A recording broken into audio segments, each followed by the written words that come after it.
여호와 하나님의 말씀이 선포될 때 그 말씀에 대한 반응은 다양합니다. 여러분은 말씀이 선포될 때 말씀을 읽거나 묵상하거나 다 포함되는 거죠. 그 말씀에 어떻게 반응하는가 한번 자신의 반응을 돌아보면 좋겠어요. 크게는 긍정과 부정으로 나타날 수가 있고요. 말씀에 대해 전혀 반응하지 않는 무관심한 반응도 있을 수 있습니다. 하나님의 말씀이 선포되고 하나님의 말씀이 들리는데도 불구하고 전혀 관심이 없어서 하나님과 말씀과 상관없이 사는 경우가 있다는 거죠. 여호와 하나님의 말씀이 선포될 때 가장 좋지 않은 반응이 바로 무관심이에요. 말씀에 무관심한 사람들은 아예 어떠한 반응도 나타내지 않기 때문에 변화될 가능성이 전혀 없어요. 악한 영은 여호와 하나님의 말씀이 선포될 때 성도들이 말씀에 무관심하도록 할 수 있는 모든 전략을 다 사용합니다. 가장 잘 쓰는 전략이요, 졸리는 거예요. 졸면 말씀을 들을 수가 없잖아요. 졸아버리는 거예요. 그 마음을 턱 놓고 아무 생각 없이 앉아 있는 거죠. 더 나아가서는 딴 생각하게 하는 거예요. 가스레인지 불을 끄고 왔는지 안 끄고 왔는지 모르겠어. 내가 현관문을 잠갔는지 안 잠갔는지 모르겠어. 이런 잡생각부터 시작해서 앞사람 뒤통수가 왜 이렇게 오늘따라 거슬리는지 여러 가지 잡생각을 하게 하고, 심지어 요즘은 예배드리는 도중에도 핸드폰 꺼내놓고 보는 분들도 많아요. 말씀에 무관심하게 하도록 악한 영이 모든 전략을 다 사용하는 거예요. 깨어 긴장하지 않으면 악한 영의 전략에 넘어가게 되는 거죠. 악한 영의 전략에 넘어가 말씀에 대해 무관심하게 되면 선포된 말씀으로 말미암아 변화됨으로 여호와 하나님께서 허락하실 그 풍성한 열매를 맺으며 은혜를 누릴 수 있는 기회를 놓쳐버리게 되는 겁니다. 저와 여러분은 여호와 하나님의 말씀이 선포될 때 집중하여 들음으로써 무관심하게 하려는 악한 영의 전략을 무너뜨리고 여호와 하나님께서 기뻐하시는 긍정적인 반응으로 허락하시는 풍성한 열매 맺게 되시기를 예수 그리스도의 이름으로 축원합니다. 이럴 때 아멘 하는 거잖아, 그죠? 그럼 믿음대로 될 줄 믿습니다. 여호와 하나님의 말씀이 선포될 때 가장 좋은 반응은 지금처럼 아멘, 긍정으로 응답하는 거예요. 그러니까 습관적으로 아멘 하기보다는 정말 이해하고 그렇습니다, 그렇게 되길 원합니다 라는 마음으로 응답하는 거죠. 여러분, 아멘은 사실은 함부로 하면 안 되죠. 아멘의 뜻 안에는 그렇습니다, 동의가 있고요. 두 번째는 그렇게 되기를 원합니다 라는 믿음이 있고, 세 번째는 그렇게 되도록 충성하겠습니다 라는 의미가 있고요. 더 나아가서 그렇게 되도록 충성하되 죽기까지 복종하겠습니다 라는 의미가 있어요. 아멘이 쉽지 않죠. 그래서 대부분 두 번째, 그렇게 되기를 원합니다, 이런 의미가 많이 담겨요. 여호와 하나님의 말씀에 긍정으로 응답하면 여호와 하나님께서 그 믿음을 보시고 가장 좋은 길로 인도해 주실 줄 믿습니다. 지난주 말씀을 나누면서 오늘 우리 광고에서 영상으로 봤던 행복한 전도대가 구례 봉덕교회에서 전도 활동을 할 때 여호와 하나님께서 은혜를 베푸셔서 시작하기 전까지 비가 왔는데 시작하면서부터 이 활동하는 기간 동안 비가 오지 않게 해주셨다가 딱 끝나고 우리 전도팀이 다 떠났더니 그때 비가 쏟아지더라 라는 이야기 기억나시죠? 제가 그것을 간증해 드렸는데, 우리 아까 영상에서 보신 이택만 목사님이 저한테 그렇게 간증을 해줘서 제가 전달해 드렸잖아요. 그런데 그 말씀에 긍정으로 반응해서 지난주 간 동안에 동일한 응답을 받으신 분이 있어서 제가 소개를 해드리려고 그래요. 김인영 권사님, 90이 넘으신 김인영 권사님의 부군 되시는 김상학 집사님은 1991년 2월에 여호와 하나님의 부르심을 받으셔서 선산이 있는 의왕 백운산에 안장이 되셨어요. 그런데 그 김상학 집사님이 6.25 참전용사이기도 하셨고 또 초등학교 교편을 잡으셨었는데 그 교편을 잡으셨을 때 여러 가지 국가로부터 이제 표창을 받으신 것도 있으셔서 국립묘지에 안장될 자격을 갖추신 거예요. 그걸 이제 가족들이 알게 된 거죠. 그래서 이미 안장한 지 30년이 넘은 산소를 개장해서, 얼마 전에 파묘라고 하는 영화가 꽤 유명했었죠. 산소를 개장하는 걸 파묘라고 그러는데 그 산소를 개장해서 유골을 수습하고 화장을 한 다음에 국립묘지에 안장할 계획이 잡혔습니다. 국립묘지 안장 날짜가 지난 목요일이에요. 그래서 산소를 개장하는 날이 수요일로 계획이 되었습니다. 그래서 개장하기 전에 목사님 산소에 오셔서 우리 가족들을 위로하고, 또 믿지 않는 사람들은 산소 개장할 때 굉장히 두렵잖아요, 그죠? 그래서 먼저 하나님께 예배하고 하고 싶습니다 라고 요청이 들어와서 그러지요 하고 이제 약속을 잡았어요. 그런데 여러분, 지난주 혹시 날씨에 대해서 관심이 있었던 분들, 수요일부터 금요일까지 전국적으로 비가 예보되었어요. 심지어는 중부 지역, 우리가 사는 이 지역에는 많은 비가 올 것으로 공지됐어요. 한 150mm 옵니다 이렇게 막 예보가 되었단 말이에요. 근데 국립묘지 안장은 국가에서 하는 행사라서 비가 온다고 해서 변경할 수는 없는 일이잖아요. 그래서 지난주에 그런 계획이 다 있었는데 일기예보가 그렇게 뜨니까 말씀을 듣는 중에 우리 김인영 권사님의 따님 김혜용 권사님이 그런 기도가 됐다는 거예요. 하나님, 구례봉독교회에서 행사하는 2박 3일 동안 비를 멈추게 해주신 하나님, 우리 가정에서 하는 산소를 개장하는 그 시간만이라도 비를 멈추게 해주시기를 원합니다 라고 기도를 했대요. 여러분, 그 기도가 응답이 될까요? 안 될까요? 안 됐으면 제가 얘기를 하겠어요? 그죠? 물론 김혜영 권사님만 그렇게 기도한 게 아니라 우리 김상현 장로님이 그 김상학 집사님의 막내 동생이시거든요. 그래서 김상현 장로님, 김미 권사님, 또 우리 사역자들, 또 우리 김미영 권사님 다 그렇게 기도를 했어요. 제가 이제 이 이야기를 말씀드리는 이유는 김혜용 권사님은 특별히 말씀을 들으면서 그 구례봉독교회에서 역사하신 여호와 하나님께서 본인 가정의 일에도 역사해 주시기를 기도했다. 이게 중요한 거예요.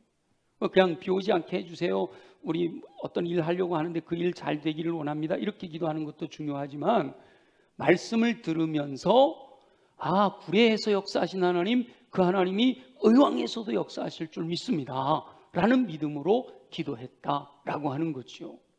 아니나 다를까 수요일 새벽에요, 일기예보에서 예보한 대로 비가 엄청나게 쏟아부었어요. 그래서 김미영 권사님이 그랬대요. 하나님, 왜 내 기도 안 들어주시는 거예요? 그랬대요. 비가 쏟아지니까 비가 안 오기를 기도했는데, 그래서 10시 30분에 개장이 예정되어 있기 때문에 10시에 예배드리기로 했어요. 그래서 9시에 우리 교회에서 이제 정권 목사님이랑 이재영 전사님이랑 저희 부부가 같이 이제 의왕으로 가기 위해서 차를 운전해서 가는데, 백운산에 있는 선산으로 가는 동안에도 비가 멈추지를 않아요. 물론 새벽마치 막 쏟아지지는 않지만 예배드리기 참 어려울 정도로 비가 계속 왔어요. 그래서 주차장에 차를 세우고 예배드리러 산소에 갈 때도 우산을 쓰고 올라갔어요.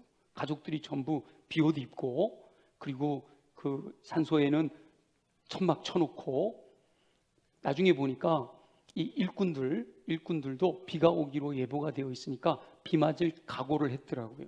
제가 뭘 보고 알았냐면 그분들이 핸드폰을요 아주 비닐로 꽁꽁 싸매갖고 주머니에 넣어갖고 있더라고요.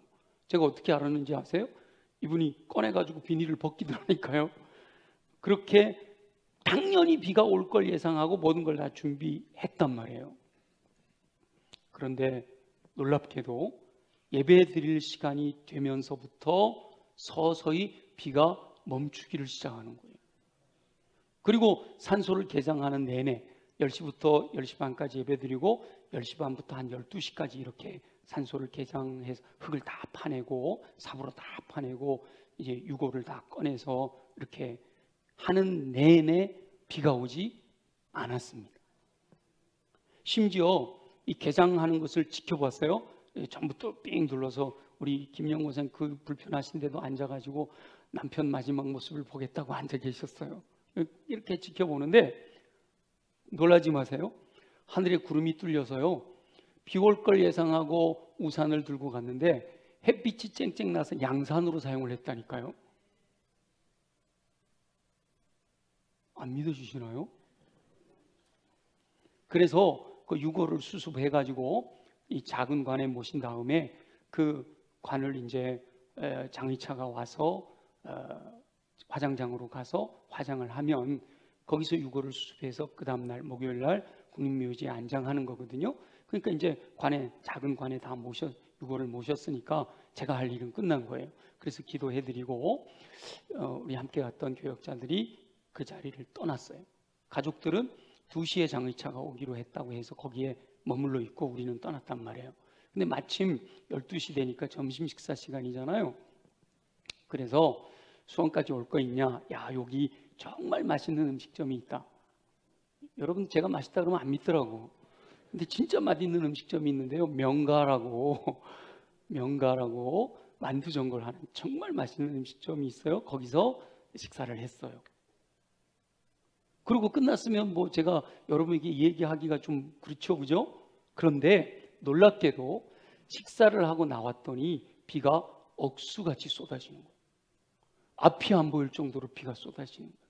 그래서 식사하고 차 운전해서 수원으로 오는 동안에 이 와이퍼가 막 최고 빨리 해야만 이 앞이 보일 정도로 그렇게 비가 쏟아지는 거예요. 여호와 하나님께서는 말씀을 듣고 믿음으로 긍정적인 반응을 보일 때 믿음대로 되게 하시는 은총을 베푸시는 줄 믿습니다. 저와 여러분 모두가 하나님의 말씀을 들을 때 아멘, 아까 우리 예수 하나님처럼 아멘 아멘 아멘 아멘 아멘 아멘 여러 가지 조건이 있을지라도 믿음으로 뭐예요? 아멘 하고 반응해서 믿음대로 되게 하시는 하나님의 은총을 누리며 승리하게 되시기를 예수님의 이름으로 축원합니다. 그런데 말씀을 들으면서 부정적으로 반응하는 이들이 있다는 거지요. 무관심한 사람들이 있는가 하면 긍정으로 반응하는 사람들이 있고 또 부정으로 반응하는 이들도 있다는 거예요. 말씀에 무관심한 것도 안타까운 일이지만 말씀을 듣고 부정적으로 반응하는 것도 너무 안타까운 일이에요. 예배를 드리러 나와 말씀을 듣는 성도는 대부분 말씀을 들을 때 긍정으로 반응하려고 준비되어 있습니다. 그렇죠? 여러분 말씀 들을 때 하나님 말씀으로 들어서 말씀대로 살아야지 하는 이런 믿음으로 나와 앉아 있잖아요. 그죠? 대부분 그러신단 말이에요. 그러나 개 중에는 말씀이 선포됨에도 불구하고 습관적으로 부정적인 반응을 보이는 사람들도 있습니다. 데살로니가 교회가 칭찬 들은 것 중에 하나가 뭐예요? 하나님의 말씀을 사도 바울의 일행들이 전할 때 사람의 말로 받지 않고 뭐 했다고요? 하나님의 말씀으로 받았다 그러잖아요. 근데 모든 성도가 다 선포되어지는 하나님의 말씀을 하나님의 음성으로 듣지를 않아요. 왜 저렇게 이야기할까? 또 혹시 꼬투리 잡을 건 없을까? 말씀 속에서 왜 저런 말은 안 했으면 좋겠는데 이 전부 인간적인 생각으로 말씀을 듣는 경우도 있다라고 하는 거예요. 그리고 우리 한국 속담에 미꾸라지 한 마리가 온 웅덩이를 흐린다라는 말이 있잖아요. 소수의 부정적인 반응을 보이는 이들로 인해서 공동체 전체의 분위기가 흐려진다라는 사실을 우리가 기억해야 돼요. 내가 부정적인 반응을 보임으로 인해서 아주 맑은 교회 공동체 웅덩이가 흐려질 수도 있다라는 거죠. 하물며 부정적인 반응을 보이는 이가 조그마한 미꾸라지가 아니라 가물치 정도 되는 영향력 있는 이라면 엄청난 영향력을 행사하게 됩니다. 그래서 한두 사람의 영향력 있는 부정적인 반응, 그 영향력으로 인해서 공동체 분위기가 전체가 흔들려 버릴 수도 있게 된다라고 하는 거죠. 저와 여러분은 여호와 하나님의 말씀이 선포될 때 부정 반응의 미꾸라지가 되어서 공동체의 분위기를 흐리게 하지 않게 되시기를 소망합니다. 오히려 긍정의 가물치같이 강력한 반응을 통해서 공동체의 분위기를 밝게 하는 선한 영향력 끼치는 삶을 사는 저와 여러분들이 되시기를 예수님의 이름으로 축원합니다. 제가 왜 말씀에 대한 반응을 이렇게 말씀드리는가 하면, 사도 바울이 데살로니가 교회를 다녀온 디모데의 이야기를 듣고 감사하며 기쁜 마음으로 데살로니가 교회에 편지를 썼어요. 그게 우리 지난주 함께 묵상한 말씀이잖아요. 그 사도 바울이 데살로니가 교회에 보낸 편지는 온통 칭찬 일색이었어요. 너희들의 믿음의 역사와 사랑의 수고와 소망의 인내를 안다. 너희들이 그렇게 믿음, 소망, 사랑이 있다는 것이 마게도냐 전 지역뿐만 아니라 여기 고린도가 있는 아가야 지역까지 소문이 났다. 그래서 많은 교회들이 너네 교회를 본받으려고 한다. 전부 칭찬 일색이었단 말이에요. 다만 편지의 말미에 주 안에서 먼저 죽은 자들로 인해 슬퍼하는 성도들을 위로하기 위해서 예수 그리스도의 재림에 대해 언급하면서 서로 위로해라 라고 명령하셨죠. 그리고 주 오실 그날에, 우리 주 예수 그리스도 강림하실 그때에 영과 혼과 육이 거룩하고 흠없게 보존되기를 원한다 라고 기도했잖아요. 우리가 그 말씀을 묵상했단 말이죠. 그 많은 데살로니가 교회 성도들이 사도 바울의 편지를 읽으면서 함께 기뻐하고 감사하며 긍정으로 반응을 했어요.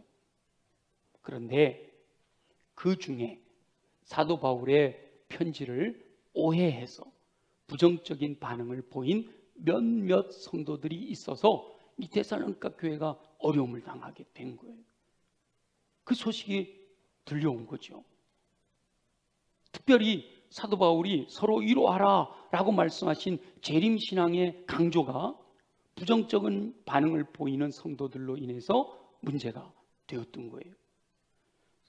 다른 문제가 발생한 게 아니라 사도 바울이 보낸 편지를 오해해서 문제가 발생됐으니까 사도 바울이 얼마나 속이 상했겠어요. 그죠? 그래서 또다시 편지를 쓴 겁니다. 이 데살로니가 후서는 그런 반응에 대해서 사도 바울이 데살로니가 교회 성도들에게 두 번째 쓴 편지인 거예요. 사도 바울은 보혜사 성령님의 감동을 따라 데살로니가 교회 성도들에게 편지를 써서 진리의 말씀을 전한 겁니다. 사도 바울이 무슨 개인적인 욕심이 있어서 나한테 잘 보여라, 나를 좀 존경해라, 이런 의미에서 편지를 쓴 게 아니란 말이에요. 보혜사 성령님의 감동을 따라 하나님의 진리의 말씀을 전했단 말이에요.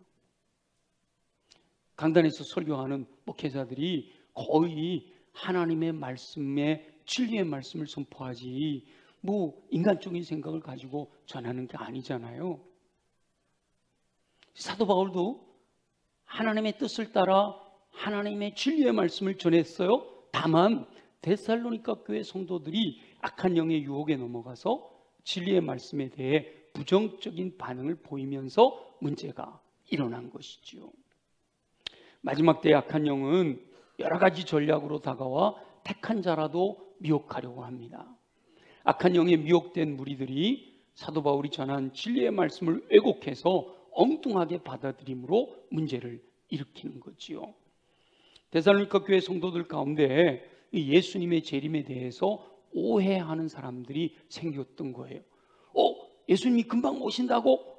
야, 그러면 내가 지금 이러고 있을 때가 아니지 하고 모든 생업을 포기하고요, 기도만 하며 사는 사람들이 생겨났어요. 요즘 편으로 얘기하면 직장 그만두고 교회 와서만 사는 사람들이 생겼단 말이에요. 우리 주님이 그걸 원하신 게 아니잖아요. 삶의 영역에서 영과 혼과 육이 거룩하고 정결하게 살아가라. 먼저 죽은 자들 때문에 슬퍼하지 말고 주님 다시 오시는 날 다시 만나게 될 것을 소망하면서 위로를 받아라. 그 말씀을 하시기 위해서 재림 신앙으로 살아갈 것을 말씀하신 거단 말이죠. 그런데 주님 다시 오시는데 또 오실 날이 가까웠대는데 이렇게 살고 있으면 안 되지 하고 모든 재산을 정리하고 매일 먹고 마시기만 하는 사람들이 생겨났단 말이에요. 여러분, 데살로니가 교회 그 사람들이 좀 바보같이 느껴지지만 기억나시나요? 1992년 다미성교회라고 예수님이 날 오십니다 그랬을 때 사람들 뭐 했어요? 다 재산 팔고 막 난리 나가지고 전부 흰옷 입고 모여가지고 주님 오신다고 그랬던 거 기억나시죠? 지금도 그런 사람들이 있다니까요. 속아 넘어가는 사람들이. 심지어 데살로니가 교회 어떤 사람들은 일 안 하니까 먹을 게 없잖아요. 이 사람 저 사람 찾아다니면서 무의도식한다 그러죠. 얻어먹고 사는 사람들도 생겨났던 거예요. 이 소식을 들은 사도 바울이 얼마나 속이 상해요. 데살로니가 교회 성도들에게 서로 슬퍼하지 말고 위로하고 주 오실 그날을 기다리면서 정결하게 살아라 라고 했던 것이 이렇게 오해가 돼서 엉뚱한 행동들을 하게 되니까 정확한 재림의 사상을 전해줘야 될 필요를 느끼고 바로 이 데살로니가 후서를 기록하게 된 겁니다. 사도 바울은 여전히 데살로니가 교회 성도들을 칭찬합니다. 초대교회가 예수 믿을 때 믿는 것이 쉽지 않았어요. 이 주변에서 박해가 얼마나 심한지 몰라요. 여전히 데살로니가 교회도 주변에 박해를 받았어요. 그런데 그 환난 중에도 인내와 믿음으로 견뎌낸 것으로 인해서 그 데살로니가 교회의 그 믿음을 사도 바울이 칭찬하면서 내가 어딜 가든지 너희들을 자랑한다 라고 말씀하셔요. 그래서 사도 바울은 데살로니가 교회 성도들에게 주의 날이 이르렀다 라고 해서 마음이 흔들려서는 안 된다, 두려워하지 말아라 라고 권면하고 있는 겁니다. 누가 어떻게 말을 하든지 거기에 미혹되지 말고 강하게 굳건하게 든든하게 서 있어라 라고 권하고 있는 겁니다. 그래서 2장 15절에 보면 이렇게 말씀하시죠. 그러므로 형제들아 굳건하게 서서 말로나 우리의 편지로 가르침을 받은 전통을 지켜라 라고 권합니다. 여기서 사도 바울이 말한 전통은 올바른 재림신앙으로 이미 사도 바울이 직접 만나서 대면하여 말씀을 전할 때나 혹은 편지로나 가르쳐준 내용이다 라고 하는 겁니다. 예수 그리스도께서 말씀하셨고 사도들을 통하여 전해진 올바른 재림신앙의 전통, 그것을 지킬 것을 요구하고 있는 거예요. 그 올바른 재림신앙을 갖고 있다면 지금 데살로니가 교회에서 하나님 말씀을 오해해서 엉뚱한 행동하는 이런 행동이 나오지 않는다는 것이죠. 재림신앙을 몰라서 그런 엉뚱한 행동이 나오는 것이 아니라 엉뚱하게 오해하고 있기 때문에 그런 행동이 나타나고 있는 거죠. 그래서 사도 바울은 그 오해하고 있는 것을 바로잡아라 라고 말씀하고 있는 겁니다. 저와 여러분도 이미 성경에서 분명하게 말씀하고 있는 전통적인 재림신앙에 굳게 서 있게 되기를 예수님의 이름으로 축원합니다.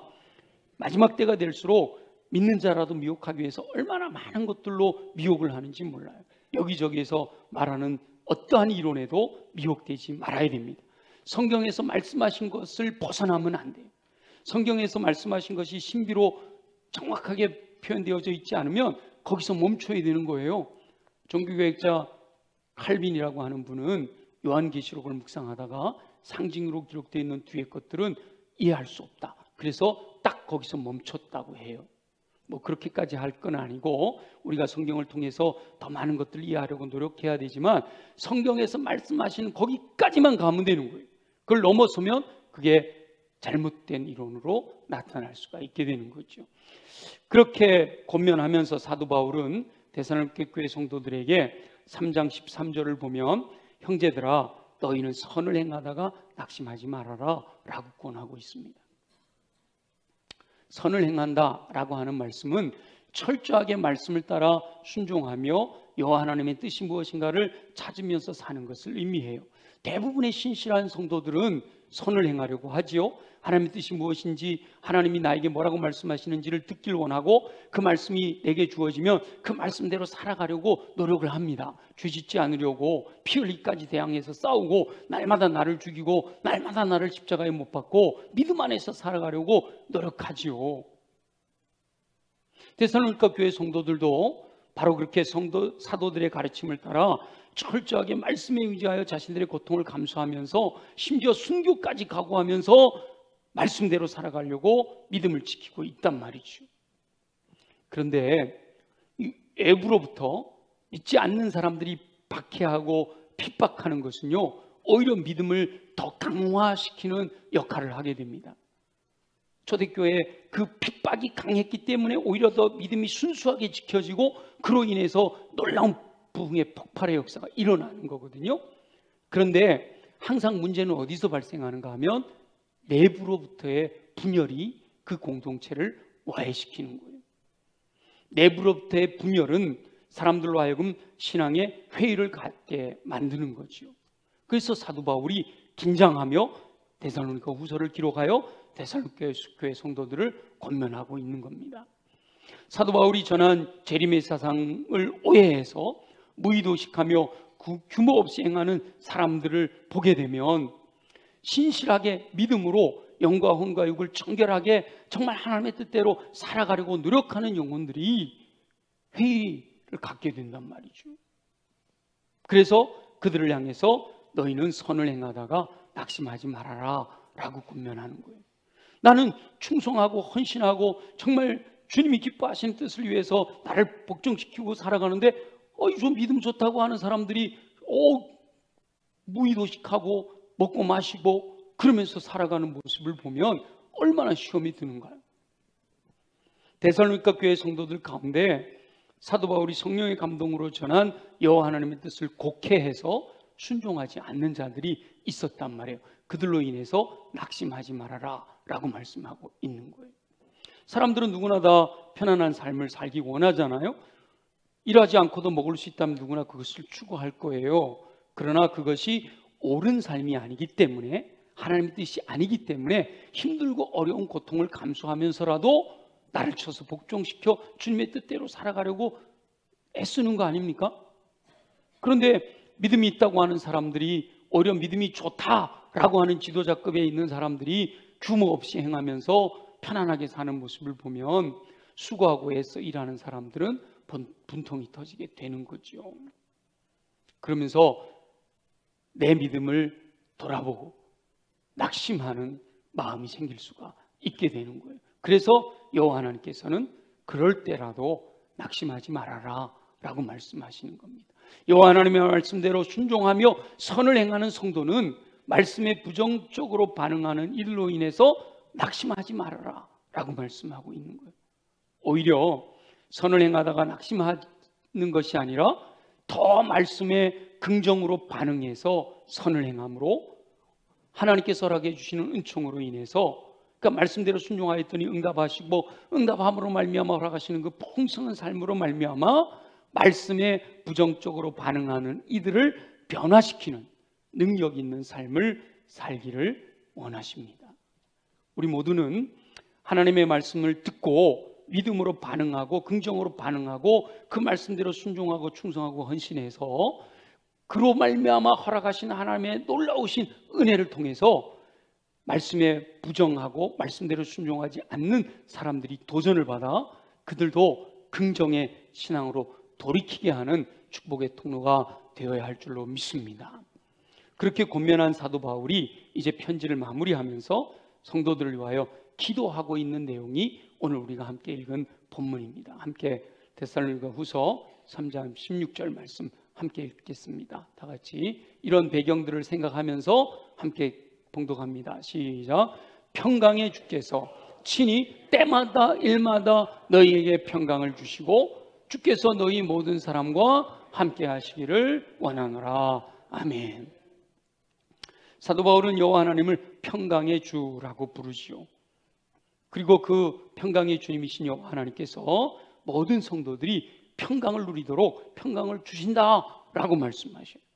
근데 모든 사람에게 평강을 주시지는 않아요. 우리 여호와 하나님께서는 말씀을 듣고 그 말씀에 믿음으로 긍정적인 반응을 통해서 순종하는 영혼들에게 응답으로써 평강을 허락해 주시는 줄 믿습니다. 말씀대로 순종하는 사람들이 누리는 것이 평강이에요. 그 평강은 그냥 싸우다가 잠시 멈추는 그런 평화를 의미하지 않고요.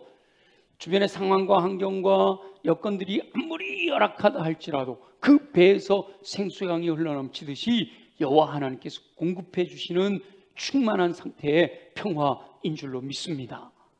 주변의 상황과 환경 이런 것이 나를 흔들지 못하고 하나님께서 공급하시는 은혜로 말미암아 내 안에서 샘솟듯이 솟아나는, 아까 우리 예배 드릴 때 찬양 불렀잖아요. 내게 바다 같은 사랑, 내게 샘솟는 기쁨, 강 같은 평화, 이것이 내 안에서 외부로부터 돈이 있기 때문에, 건강하기 때문에, 모든 일이 잘 되기 때문에 주어지는 평화가 아니라 여호와 하나님께서 말씀대로 순종하는 사랑하는 영혼에게 공급해 주시는 이 안에서부터, 내면에서부터 흘러넘치는 기쁨과 감사와 평강을 의미하고 있는 겁니다. 그런데 여호와 하나님께서 그렇게 말씀을 따라 순종하는 성도들에게 허락하시는 평강은요, 때마다 일마다 주어지는 평강이다, 이렇게 말씀을 하셔요. 그래서 때마다 이 말은 어떤 시간에든지 이 말이고요, 일마다 이 말은 어떤 상황이든지 라는 뜻이에요. 그러니까 모든 시간, 모든 상황 속에서 여호와 하나님께서는 저와 여러분 믿음의 사람들, 하나님이 사랑하시는 영혼들에게 평강을 주기 원하시는 줄 믿습니다. 근데 전능하신 하나님이 그렇게 평강을 주기를 원하시고 때마다 일마다 평강을 누리며 살아가기를 원하시는데 성도들이 여러 가지 상황 가운데 그 평강을 잃어버린다면 얼마나 안타까운 일이에요. 특별히 사도 바울이 성령의 감동을 따라 성도들을 위로하기 위하여 말씀하신 그 재림신앙 때문에 평강을 잃어버리고 살아간다면 얼마나 안타까운 일이에요. 그래서 사도 바울은 예수 그리스도 다시 오시는 재림이 두려워할 일이 아니라는 거예요. 때마다 일마다 평강을 주시고 임마누엘 함께 하시는 여호와 하나님께서 가장 좋은 길로 인도해 주실 것을 기도하고 있는 거죠. 그 사실을 믿고 순종하기를 원하고 있는 거예요. 저와 여러분은 여호와 하나님의 말씀이 선포될 때 항상 때마다 일마다 믿음으로 받아 긍정으로 반응함으로 때마다 일마다 평강 주시는 여호와 하나님의 은혜를 누리며 사시기를 예수님의 이름으로 축원합니다. 저와 여러분이 여호와 하나님의 말씀이 선포될 때마다 그 말씀을 오해하지 말고 믿음으로 긍정적인 반응을 보임으로, 아까 메수라님 찬양처럼 아멘 아멘 아멘 아멘 아멘 아멘 믿음으로 긍정적인 반응을 보임으로 평강이신 여호와 하나님께서 모든 시간과 모든 상황에 임마누엘 함께 하시며 허락하시는 그 평강을 누리며 승리하는 삶을 사시기를 예수 그리스도의 이름으로 축원합니다. 우리 주신 말씀을 기억하면서 하나님 그렇게 살아가기를 원합니다. 그런데 주님 내 모습도 데살로니가 교회 성도들의 모습과 별반 다르지 않네요. 하나님 도와주셔서 정말 주님이 원하시는 모습으로 때마다 일마다 평강에 하나님께서 주시는 평강을 누리며 살게 하여 주옵소서. 우리 다 같이 함께 통성으로 기도합니다. 사랑하는 영혼들에게 때마다 일마다 평강을 주시기 원하시는 우리 주 여호와 아버지 하나님, 여호와 하나님의 말씀이 선포될 때 늘 긍정으로 반응하게 하여 주옵소서. 선포되는 말씀에 무관심하게 반응하는 악한 영들의 전략을 깨뜨리고 늘 여호와 하나님의 말씀에 집중할 수 있게 하여 주옵소서. 깨어있어 긴장함으로 말씀으로부터 멀어지게 만드는 악한 영의 유혹을 이기고 승리하게 하실 줄 믿습니다. 여호와 하나님의 말씀이 선포될 때 긍정으로 반응하면 그 믿음을 보시고 가장 좋은 길로 인도하시는 여호와 하나님께서 베푸시는 은총을 누리게 될 줄 믿습니다. 여호와 하나님의 말씀이 선포될 때 오해하지 않게 하시고 부정적으로 반응하지 않도록 도와주시옵소서. 데살로니가 교회 성도들 중에 사도 바울이 전한 말씀을 오해하여 문제만 만들었던 이들이 있었음을 보며 깨닫고 지혜롭게 행할 수 있도록 은혜를 베풀어 주시기를 소망합니다. 사도들을 통하여 전해주신 말씀의 전통에 굳게 서게 하여 주옵소서. 여러 가지 들려오는 이론의 소리에 미혹되지 않고 든든히 서게 되기를 소망합니다. 여호와 하나님의 뜻에 순종하는 선을 행하다가 낙심하지 않게 하여 주옵소서.